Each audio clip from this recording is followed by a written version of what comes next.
Quelles sont les interfaces de demain? Nous avons essayé d'en savoir plus au salon Futur en Scène qui se déroule cette semaine à Paris et qui présente de nombreux projets innovants. Suivez-moi.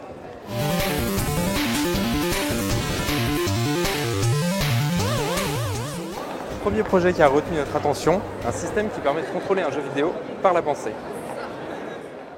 Notre application va permettre aux enfants atteints d'ADHD, donc les enfants hyperactifs, donc de se retrouver dans une situation immersive. Ces éléments, tels que par exemple un dessin animé qui va apparaître, va se crypter en fonction de leur niveau attentionnel. Si l'enfant se concentre, il va pouvoir à ce moment-là abaisser un par un tous les éléments de son bureau.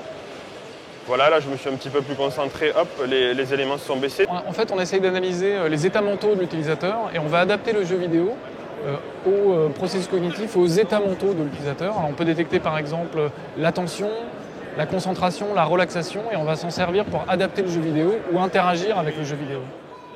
Autre expérience avec Matrix 42, un univers en 3D presque infini, inspiré de la science-fiction des années 90. Pour le visiter, pas besoin de manette ni d'électrode.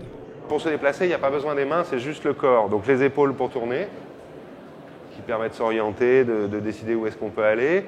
Ensuite, en penchant le corps un peu en avant ou en arrière, on peut avancer, reculer. Ensuite, une fois qu'on est content, si on est perdu, on écarte les bras, ce qui permet de se recaler.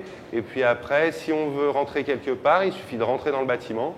Et une fois qu'on est dans le bâtiment, de mettre les bras en avant. Là, on rentre. On essaye de trouver le bon compromis entre ce que permet la précision de la technologie mais notre point de départ, c'est pas ça, le point de départ, c'est l'humain. Donc trouver les réflexes humains qui marchent bien dans la précision de la technologie qu'on a. Futur en Scène, c'est aussi survoler Paris du bout des doigts, contrôler son mobilier avec son téléphone, ou voler comme Léonard de Vinci l'aurait rêvé. En tout, ce sont 80 prototypes qui vous y attendent.